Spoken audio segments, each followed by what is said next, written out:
Senhores, figuras de linguagem. Essa aula ela é importantíssima, importantíssima, certo? Então preste bastante atenção. São bastantes, são várias figuras de linguagem, tá? São muitas figuras de linguagem, são bastantes figuras de linguagem. Só que o que acontece? Elas não são difíceis, tá? É um conteúdo volumoso, mas não é um conteúdo difícil. Então o que eu aconselho você? Método jesuítico. Tá aqui a figura dos nossos jesuítas, né? São dois jesuítas aqui, e o método jesuítico diz o seguinte: execução com correção até exaustão leva à perfeição. Então tudo aquilo que você não consegue gravar, o meu resultado, a minha resposta para você é essa: execução com correção até exaustão leva à perfeição. E vamos começar a bater as figuras de linguagem, tá bom? Então a primeira figura de linguagem é de comparação. E o que você acha que seja uma comparação? É uma comparação, simples assim. Minha dor é inútil, como uma gaiola numa terra onde não há pássaros. Então, quando eu comparo uma coisa com a outra, eu estou usando a figura de linguagem comparação. Eu estou comparando, no caso aqui o Fernando Pessoa, né? Está comparando a dor dele a uma gaiola numa terra onde não há pássaros. Ou seja, é uma comparação. Ele é burro que nem uma porta. Eu estou comparando a burrice do cara com uma porta. Vocês estão vendo? Simples assim. Meus pés estão iguais a um queijo suíço, cheio de furos. Eu estou comparando, ó, tá igualzinho, é uma comparação, entenderam? Então, ele se veste semelhante a um advogado. Olha, ele é um advogado? Não, não é um advogado, mas ele se veste que nem um advogado. É uma comparação, estou comparando ele com um advogado, porque ele se veste bem, tá? O circo era como um balão aceso com música e pastéis na entrada. Tudo bem? Então, o circo era como se fosse um balão aceso com moscas e pastéis na entrada. O conceito de comparação é simples? É bem simples, mas por que é importante você entender o conceito de comparação? Porque através dele você chega no conceito de metáfora. Porque olha só, a metáfora é como se fosse uma comparação implícita. Como assim? Olha só isso aqui, ó. Ela é uma porta de burra. Lá em cima eu falei que ela é burra que nem uma porta, né? Vamos subir aqui. Ela é burra que nem uma porta, certo? Eu estou falando que nem uma porta, igual uma porta, em comparação a uma porta. Note que eu usei palavrinhas para expressar a minha comparação. Aqui embaixo, não. Aqui embaixo, pessoal, eu falei direto que ela é uma porta de burra. Só que ela é uma porta de burra? Não, eu estou sendo metafórico. Eu quis dizer que ela é burra, entendeu? Não que ela é uma porta. Uma porta que eu abro e fecho, nada a ver, certo? O meu pé é um queijo suíço cheio de furos. É diferente de eu falar assim, meus pés estão iguais a um queijo suíço. Eles são queijo suíço? Não são. Eles estão iguais. Na metáfora eu falo que eles são iguais. Ou melhor, na metáfora eu falo que eles são o queijo suíço, tá? Então, na comparação eu digo que parecem queijo suíço, são iguais a queijo suíço. E na metáfora eu falo, olha, eles já são queijo suíço, certo? Não existe as expressões de comparação, entendem? Na metáfora não existe as palavrinhas de comparação. Olha as roupas do Mateus, ele é um advogado. Ele é um advogado. Na minha concepção, ele é um advogado. Ele não fala, ele está vestido igual a um advogado, semelhante ao advogado, em comparação a um advogado. Não, ele é um advogado. Só que ele é um advogado, ele não é um advogado. Eu estou usando uma metáfora, tá? Você entendeu o que eu quis dizer. O circo era um balão aceso com música e pastéis na entrada, tá? Então aqui, ó, é um trecho da obra de Oswald de Andrade, tá certo? Em que ele faz a comparação do circo com um balão, tá? Basicamente é isso aí. Lá em cima eu falei, o circo era como um balão. Aqui não, eu falo, o circo era um balão. Vocês estão entendendo? E olha só que interessante, a metáfora, ela não necessariamente ela vai ser escrita, ela pode ser visual. Um exemplo, aqui ó, uma capa da revista Isto É, certo? Aqui está o pessoal enterrando a Lava Jato. E como é que eu sei que o processo está sendo enterrado? O pessoal está segurando um caixão, tem a morte ali atrás, ou seja, eles estão sendo metafóricos. Eles podiam muito bem ter escrito, e escreveram, né? A morte da Lava Jato, beleza. Só que se eles estivessem fazendo uma comparação, como é que eles escreveriam? Esse caixão é como a Lava Jato, e ele será enterrado como a Lava Jato será enterrada. É assim, então você usa palavras de comparação. Na metáfora, não. Na metáfora você já fala direto. A Lava Jato é um caixão que vai ser enterrado, a morte está ali atrás, tá o pessoal aqui levando o caixão, tá certo? O pessoal que estava envolvido na Lava Jato conseguiu vencer, está enterrando o caixão. Basicamente, essa é a mensagem que está sendo transmitida, Tá aqui do lado. Qual a mensagem que está sendo transmitida? A mensagem de peso, né? Melhor, de balança. Um homem balançando para saber vai mais para a razão ou vai mais para a emoção, tá? E como é que eu chego a essa conclusão? Porque a mensagem, ela apesar de não usar letrinha, palavrinha nenhuma, ela consegue me transmitir essa ideia. É uma metáfora isso aqui, tá? Ele podia muito bem escrever: o homem é como um ser que está sobre uma corda, tentando equilibrar um coração e um cérebro. Ele podia ter usado, né, feito a comparação, mas não, ele fez uma metáfora visual, tá bom? Então, basicamente, né, o conceito é muito simples. Ao invés de eu falar que ela é burra como uma porta, eu já falo logo que ela é uma porta, entenderam? Ela é uma porta de burra. Esse que é o conceito de metáfora.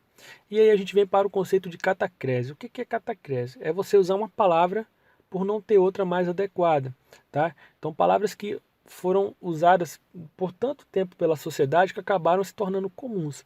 Olha só, o cavalo quebrou a perna. Perna é um membro do corpo. Beleza, o cavalo quebrou a perna. Ok. Vocês quebraram a perna da mesa. Peraí. A perna da mesa? E mesa tem perna, que nem perna de cavalo, membro de corpo? Não. Então por que eu uso aquele pedaço de madeira para chamar de perna? Já parou para pensar nisso? Porque não existe uma palavra apropriada para aquilo. Tá? E eu comparo a uma perna porque parece uma perna de sustentação. A perna do cavalo sustenta o cavalo, a perna da mesa sustenta a mesa. Por isso que eu associei a perna. Mas aquilo ali não é uma perna. A perna é um membro de um corpo. Eu tenho perna, o cavalo tem perna, tá? E na ponta da perna tem uma pata e assim por diante. Filho, abra a geladeira e me pega um dente de alho. Sério? Um dente? Dente é isso aqui, ó. Dente de alho. Por que a gente fala dente de alho? Porque não existe uma palavra apropriada para isso. A gente não criou. A gente usa a expressão dente de alho. Entenderam? Catacrese. Bom, metonímia e sinédoque. E aqui eu peço que você preste bastante atenção porque tem muita gente que confunde isso aqui. E é complicado, tá? Tentar explicar isso para uma pessoa que já amarrou um conceito na cabeça. Então, antes de você ficar interpretando por si só o que é metonímia e sinédoque, esvazia a sua cabeça e deixa eu tentar encaixar o conhecimento de maneira mais simples. Olha, metonímia, trocar uma palavra por outra para expressar a mesma ideia. Só que essas duas palavras estão associadas, entendeu? Então, por exemplo, quando eu falo assim, ó, me devolva as aventuras de Pinóquio que você nunca leu. Senhores, as aventuras de Pinóquio é como se eu quisesse dizer assim, né? Devolva o livro que você me tomou e nunca leu. Só que ao invés de eu usar a palavrinha livro, eu fui logo no título.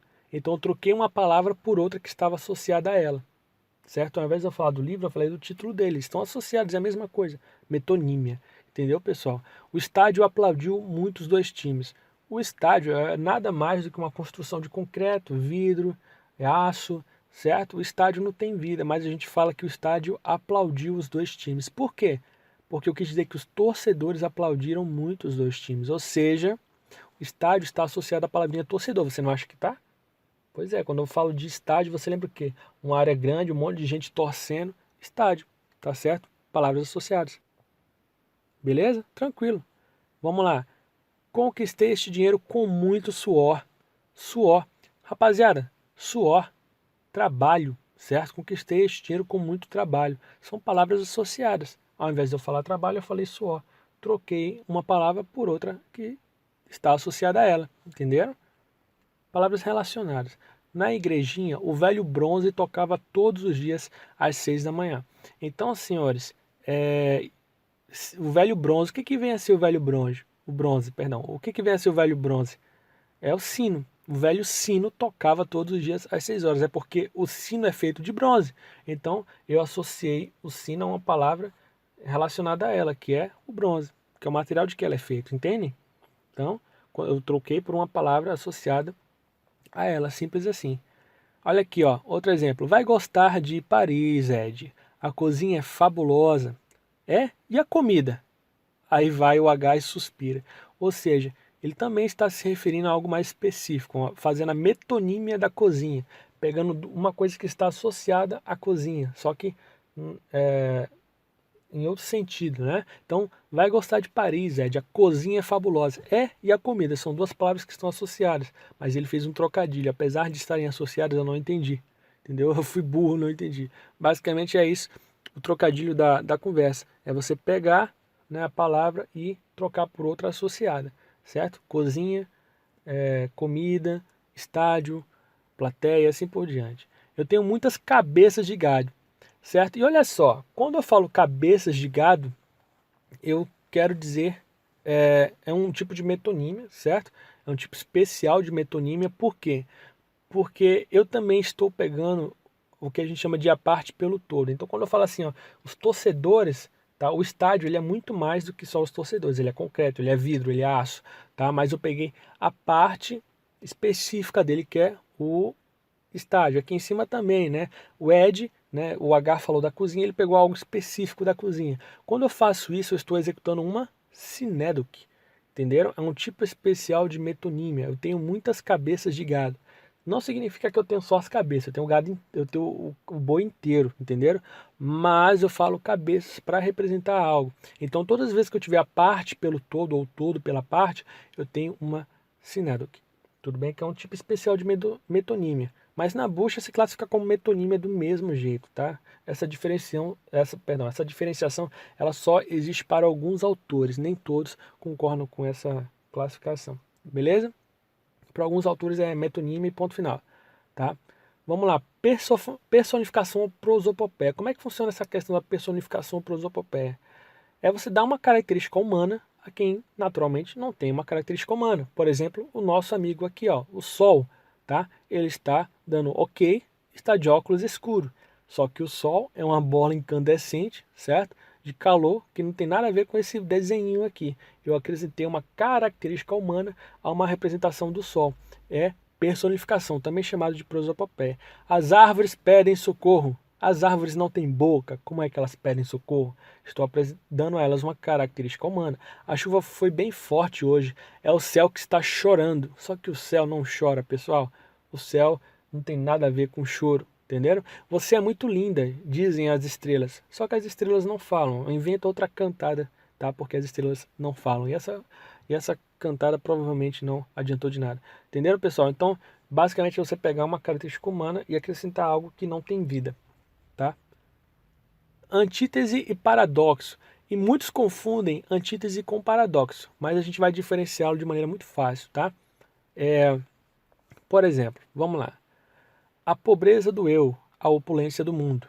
A incerteza de tudo, na certeza de nada. Beleza. Olha essas palavras, pobreza, opulência, né? Opulência vem de riqueza, algo pomposo, beleza. Então tem dois extremos, a pobreza e a riqueza, a incerteza e a certeza. Essas palavras, essa oposição de palavras no mesmo contexto a gente chama de antítese, tá bom? Então, senhores, o paradoxo ele é um pouquinho diferente. Ele também tem a ver com coisas opostas, mas não necessariamente palavras. Ó, o homem é bom como os vulcões são frios. Eu usei no mesmo período, eu usei vulcões e usei frios. São coisas opostas, concorda? Vulcão está associado a calor e frio, né, a gelo e assim por diante. Só que olha só, qual que é o oposto da palavrinha frio? É calor, tá certo? Então, senhores, eu poderia ter falado assim, o homem é bom como o calor é frio. Ou seja, eu podia ter feito isso, pegado a antítese de frio e ter usado no meu contexto. Só que eu peguei algo completamente diferente. Peguei o vulcão para associar calor, né? Então, vulcão não é o oposto de frio. O oposto de frio é calor. Mas eu usei a palavrinha vulcão porque ela está associada a calor também. Entenderam? Então, a antítese é a oposição de palavras e o paradoxo de ideias. A ideia de um vulcão ser quente contra a ideia de algo frio. Entenderam, pessoal? Beleza? Então, hipérbole. Hipérbole é exagerar uma palavra na intenção de reforçar uma ideia. Por exemplo, é a milésima vez que falo com você. Senhores, é a milésima vez? Não, é o exagero. Tá? Hipérbole é chamado por alguns gramáticos de exagero. Tá? Então, rios te correrão dos olhos se chorares. Não vai correr rio. Tá? Não tem como correr o rio Amazonas de alguém que está chorando. Vai cair algumas lágrimas só. É um caso de hipérbole. Estou morrendo de fome. Não, você não está morrendo de fome, você está com fome. É diferente. Quem está na África subsaariana, né, que é a África setentrional, está lá no meio do deserto, magro que nem, enfim, aquele pessoal está morrendo de fome. Você não, você está bem. Você só está passando fome, tá? Você não está morrendo de fome, tá bom? Hipérbole. E existe o contrário de hipérbole, que é o eufemismo, que é você suavizar as coisas. Em um você aumenta, né? A hipérbole você aumenta e eufemismo você diminui. Então, por exemplo, o eufemismo é trocar uma palavra para suavizar a ideia que se está expressando. Olha só. Ele passou desta para melhor, ou seja, ele morreu. Ao invés de eu falar que ele morreu, eu diminuo, eu suavizo. Ele passou desta para melhor. Ele costuma enriquecer por meios ilícitos, ou seja, ele é um ladrão, tá? Mas aí eu falei de uma maneira mais eufêmica, mais tranquila. Ele é desprovido de beleza. Fala logo que ele é feio, tá bom? Né? E aqui, ó, em imagens a gente pode ver também, ó, fofoqueira não, querida, eu sou produtora de biografias orais não autorizadas, tá? Não me chame de fofoqueira, tá certo? Então ela está se dando outro título, um título mais suave, tá? Para o fato de ser fofoqueira. Nerdzinho, o que você acha do meu desenho? Olha, acho que você deveria aperfeiçoar esta técnica. Fala logo que o desenho tá uma porcaria, entendeu? Então ele está fazendo um eufemismo, beleza? E aí a gente vem para a próxima figura de linguagem, que é a ironia. Bom, a ironia é uma arte de expressar algo, né? E surpreender o leitor com outro entendimento. Então você se expressa de uma maneira e surpreende o leitor com outro entendimento. Olha só, isso aqui, pessoal, é de Mário de Andrade. Moça linda, bem tratada, 3 séculos de família, burra como uma porta, um amor. Ou seja, ele estava indo numa direção e nos surpreendeu com outro entendimento. A gente pensou que ele estava elogiando a mulher e do nada chamou a mulher de burra como uma porta, um amor. Tá certo? Isso é ironia, ele está sendo irônico. Então, olha só, Marcela amou-me durante 15 meses e 11 contos de réis. Ou seja, Machado de Assis falando que o amor da mulher está associado ao dinheiro. Por que será, né? Essa mulher, ela era uma mulher da vida, trabalhava como profissional do sexo, né? Então, Machado de Assis fazendo uma ironia, né? Pois é, nem todo mundo é bom em fazer ironia, né? É um dom que alguns têm e outros não. Vamos lá. Onomatopeia, expressão pela qual reproduzimos um som ou um ruído através da escrita ou da voz. Então, por exemplo, a gente tirava a roupa inteirinha, trepava no barranco e tibum, baque gostoso do copo na água. Tá bom, senhores? Então, tibum já passa a ideia de algo caindo na água, tibum, tá certo? Basicamente, a onomatopeia é isso, é você reproduzir o som com a escrita, né? Então, que seja. Então, olha só, buá, né? O bebê chorando, bum, ou, pô, kkkk, au, au. A gente consegue reproduzir os sons através da escrita. Isso é um exemplo de onomatopeia, beleza? Aliteração. A aliteração é repetir um som consonantal para expressar um efeito de sonoridade. Ou seja, eu através da escrita consigo fazer você mentalizar um efeito de sonoridade. Quer ver? A gente almoça, se coça, se roça e só se vicia. Olha só, a gente almoça, se coça, se roça, só se vicia. Esse som ele ficou na sua cabeça porque através de uma sequência consonantal eu consegui gerar um efeito de sonoridade. Tá? E aí existem obras, né? Então, ovo novelo, novo novelho, o filho em folhas, na jaula dos joelhos, enfim, onde você vai repetindo sons consonantais para gerar sonoridade, né? Se nasce, morre, nasce, morre, nasce, morre, renasce, enfim, fica até difícil de falar. Renasce, remorre, renasce, remorre, renasce, remorse, então re, tá certo? Esse efeito de sonoridade a gente chama de aliteração, tá? Próximo, gradação, tá? Seu Irineu pisou no prego e esvaziou. Apanhou um resfriado, do resfriado passou a pneumonia, da pneumonia passou ao estado de coma e do estado de coma não passou mais. Levou pau e foi reprovado. Ou seja, você percebe que foi algo gradativo. Primeiro, ele pega um resfriado, do resfriado vai para a pneumonia, da pneumonia vai para o estado de coma, do estado de coma ele falece. Então você está vendo aqui, é uma crescente, né? Ele não chegou logo de coma, de cara, ele foi aos poucos, né? Resfriado, pneumonia, coma, tá? Gradação. Olha só, meu ciclo profissional foi professor, desempregado, mendigo, nada. Ou seja, algo que estava lá em cima e foi decaindo, tá vendo? Pois é. Então, ou você começa de baixo para cima, pneumonia, coma, né, morte, né, resfriado, pneumonia, coma, morte. Ou você começa de baixo para cima, ou você começa de cima para baixo. Professor, desempregado, mendigo, nada, tá? Um bom exemplo é essas charts, né, essas imagens que falam da evolução humana, tá bom? São exemplos de gradação também, certo? Elipse e zeugma. Pessoal, elipse. O que vem a ser elipse? Se chegar depois das 3, a casa fechada, a mala na varanda e o táxi na porta. Então, a elipse é a omissão de termos que o contexto permite que eu entenda. Então, eu falo assim, ó, se você chegar depois das 3 horas, a casa estará fechada, a mala estará na varanda e o táxi estará esperando na porta. Eu consegui tirar essas palavrinhas em vermelho e continua fazendo sentido. Eu omiti esses termos, tá vendo? Pois é, isso é elipse. Eu ando devagar porque já tive pressa. Eu levo este sorriso porque já chorei demais. Certo? Então, quando eu tenho um sujeito oculto, né, o sujeito oculto, eu, é um exemplo de elipse. Entenderam? Então, a elipse é a omissão de um termo que o contexto permita que eu entenda. Tá? Eu não preciso usar você, horas, estará esperando para que você entenda a existência dessas palavras. Elipse. Já a zeugma, ela é um tipo especial de elipse, no qual você omite um termo que já foi citado. Então você deixa de repetir aquele termo. O galo come milho, o urubu esterco, tá certo? Eu tirei a palavrinha come. Eu poderia muito bem ter falado, ó, o galo come milho e o urubu come esterco. Só que eu tirei a palavrinha come e coloquei uma vírgula no lugar, certo? Omissão de um termo. Então, só que eu já citei esse termo. Lá em cima não. Lá em cima eu nunca citei a palavrinha você, né? Nunca citei a palavrinha você. E ela está aqui, ó, certo? Expressa pelo contexto, tá? Eu omiti uma palavra que nunca nem apareceu na minha estrutura. Aqui embaixo não, na zeugma, eu omiti uma palavra que já apareceu. Essa aqui é a diferença, tá? De zeugma para elipse. Tranquilo, né? Pleonasmo. Pleonasmo a gente usa para intensificar uma ideia através da redundância. O que é redundância? É repetição de palavras. Então, assim, ó, e ali dançaram tanta dança que a vizinhança toda despertou. Dançaram tanta dança. Eu podia muito bem ter falado, eles dançaram tanto que a vizinhança despertou. Podia, né? Mas eu falei, dançaram uma dança. Ou seja, e vai dançar outra coisa que não seja uma dança, né? Mas eu usei o pleonasmo. Através da repetição de palavras, eu intensifiquei a ideia de dançar. Tá entendendo? Só Capitu, amparando a viúva, parecia vencer-se a si mesma. Mais um exemplo de pleonasmo. Eu podia ter escrito assim se eu quisesse. Só Capitu, amparando a viúva, parecia vencer-se.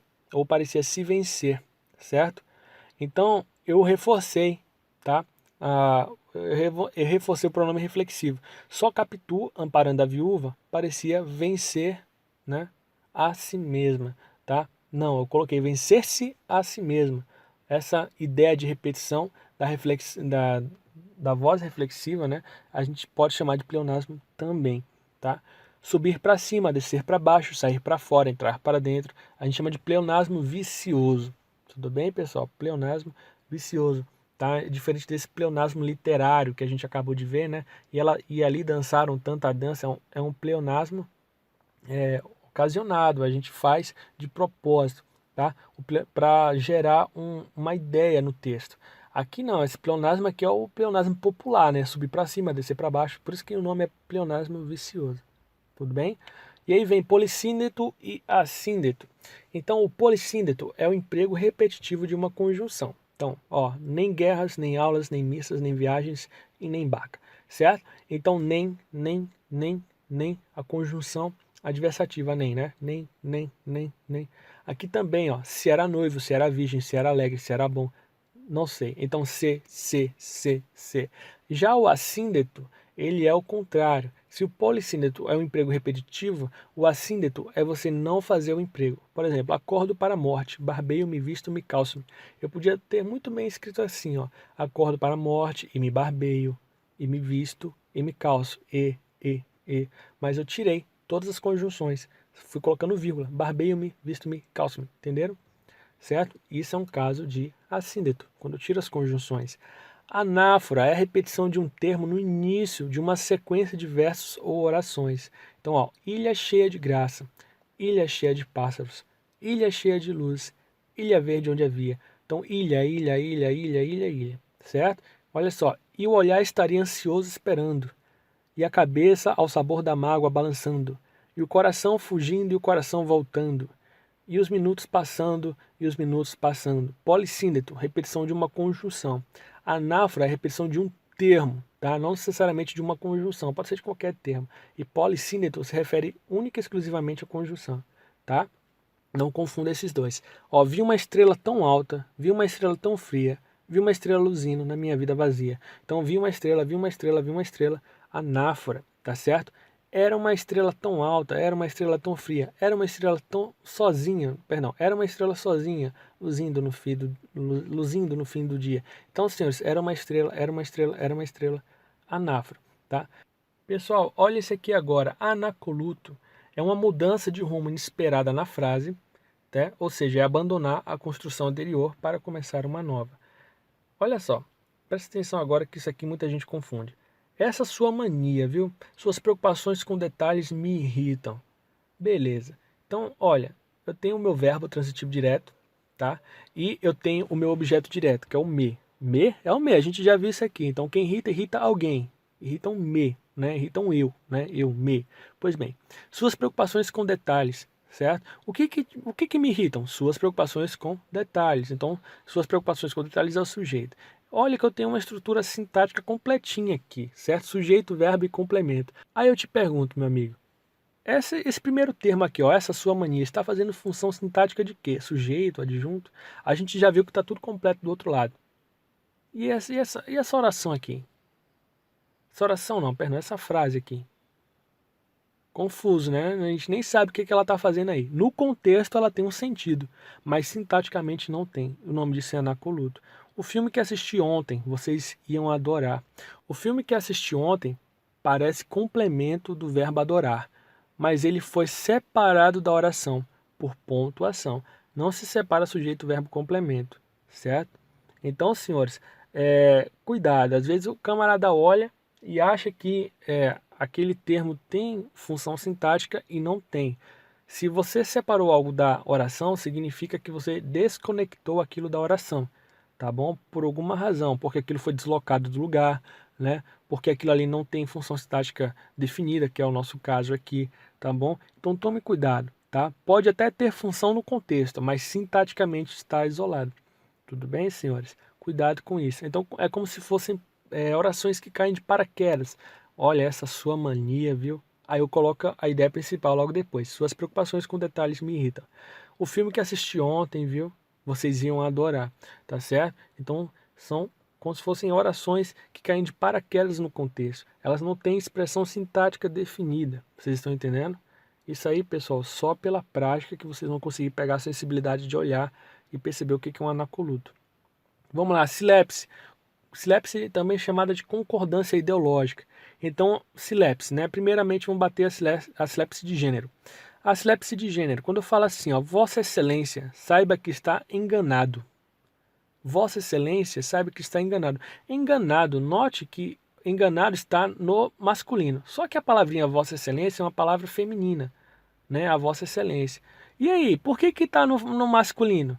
Não sei. Talvez ele tenha chegado diante do juiz e tenha percebido, né, que o juiz ele é um homem e vai chamar de Vossa Excelência porque é um pronome de tratamento, mas ele vai flexionar o adjetivo no masculino, enganado, tá certo? Apesar de Vossa Excelência ser uma palavra feminina, vai usar a concordância no masculino, completamente diferente, tá? Por uma questão de silepse, ou seja, Vossa Excelência é uma palavra feminina, mas o juiz é homem. E aí? Vou falar o que para ele? Vossa Excelência está enganada? Não, ele vai se sentir ofendido, ele é homem. Então, Vossa Excelência está enganado. Vamos manter a silepse de gênero, tá? Então, a bonita Porto Velho sofreu com o calor desse sábado. Senhores, a bonita cidade de Porto Velho, porque Porto Velho é um nome masculino, né? Então, não existe a Porto Velho, é o Porto Velho, cidade, né? Então, a cidade pode até ser uma palavra feminina, só que a palavrinha cidade nem tá aqui. O que tá aqui é o nome dela, que é Porto Velho. Então, por que que tá bonita?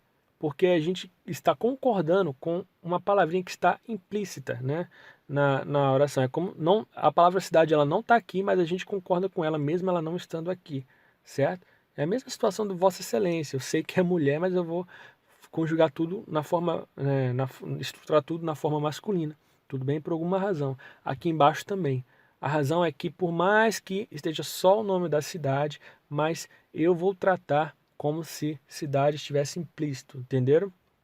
Está simplesmente oculto, mas existe. O contexto me permite entender. A bonita Porto Velho sofreu com o calor. São Paulo está pronta para a ação silvestre. Não é melhor falar que São Paulo está pronto? Por que eu falo São Paulo está pronta? Porque São Paulo representa a cidade está pronta para a ação silvestre. Mas São Paulo é uma palavra masculina, o certo era falar São Paulo está pronto.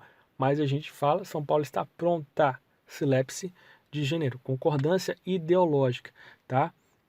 Concordância ideológica porque a gente faz concordância com aquilo que a gente percebe no contexto. Silepse de número, a plateia ficou extasiada com a belíssima apresentação da orquestra sinfônica e, no final, aplaudiram de pé. A plateia aplaudiram?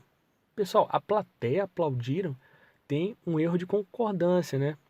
Realmente tem um erro de concordância. Só que esse erro a gente não pode chamar de erro, a gente chama de silepse, tá? Gramaticalmente, pessoal, não está errado. É um caso de silepse de número, tudo bem?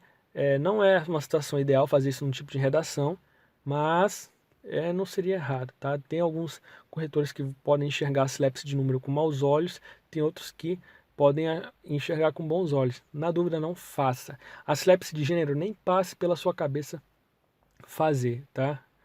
É muito mais fácil você escrever lá, a cidade de São Paulo está pronta, né, do que você colocar, a São Paulo está pronta, tá? Alguns podem não gostar, mas alguns corretores podem não achar isso uma situação ideal.